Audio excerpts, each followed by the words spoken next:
अस्सलाम वालेकुम असातिज़ा किराम, वालिदैन और तलबा। आज हम ब्रेन व्यूज़ उर्दू 4+ नर्सरी का सफ़ा नंबर 53 खोलेंगे।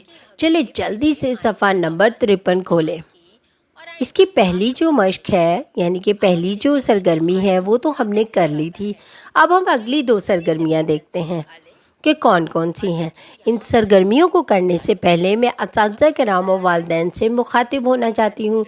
जैसा कि आप जानते हैं कि सीखने की 4 महारतें होती हैं जिनको इंग्लिश में 4 स्किल्स कहा जाता है: सुनना, बोलना, पढ़ना और लिखना। इस सफ़े को करने के बाद आपके बच्चे में जो महारत पैदा होगी वो कौन सी है? लिखना।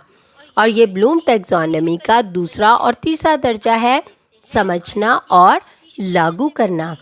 चलिए बच्चों, अब हम इस सफ़े पर मौजूद दूसरी सरगर्मी देखते हैं कि क्या है। आइन से मुतल्लिक दुरुस्त तस्वीर में रंग भरें। यहाँ पर 2 तस्वीर दी गई हैं। पहले तो हम उन तस्वीर को देखते हैं कि वो कौन कौन सी हैं। जैसे कि पहली तस्वीर किसकी है? तितली की। और तितली के नाम का पहला हर्फ किससे शुरू होता है? ते से। और दूसरी तस्वीर किसकी है? औरत की। और औरत के नाम का पहला हर्फ किससे शुरू होता है? आइन से। तो हमें सवाल में क्या बताया गया कि आइन से शुरू होने वाली तस्वीर में रंग भरना है। तो हम किस में रंग भरेंगे? औरत में। जो भी आपको पसंद है रंग वो इसमें भर दें और इसको तस्वीर को खूबसूरत बनाएं। अब हम तीसरी सरगर्मी देखते हैं।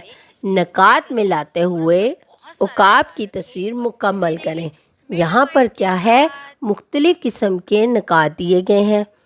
आपने उनको आपस में मिलाना है और देखना है ये कौन सा परिंदा बन गया।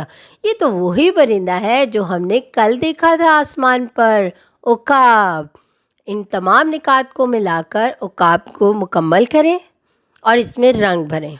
अब आपने देखना है कि उकाब में कौन सा रंग भरा जाता है और इस तस्वीर को खूबसूरत बनाना है। आपने अपनी इस सरगर्मी को भी बहुत अच्छे तरीके से मुकम्मल करना है। बच्चों, यहाँ पर दी गई अमली मश्क को देखते हैं। जल्दी से इस नामुकम्मल हर्फ को पहचानें और इसको पेंसिल की मदद से मुकम्मल करें। अब आप क्या करेंगे इसके साथ? यहाँ पर क्या है? यहाँ पर आइन जो है वो क्या है? उसकी टमी नहीं बनाई गई। तो आपने क्या करना है? एक बड़ी सी इसके साथ खाली टमी बना देनी है। तो ये क्या बन जाएगा? आइन बन जाएगा। शाबाश! आज हमने हर्फ आइन को समझना और लिखना सीखा। इसी तरह आप अपने घर में इसकी मश्क करें और अपना बहुत सारा ख्याल रखें और जुड़े रहें मेटा माइंड के साथ।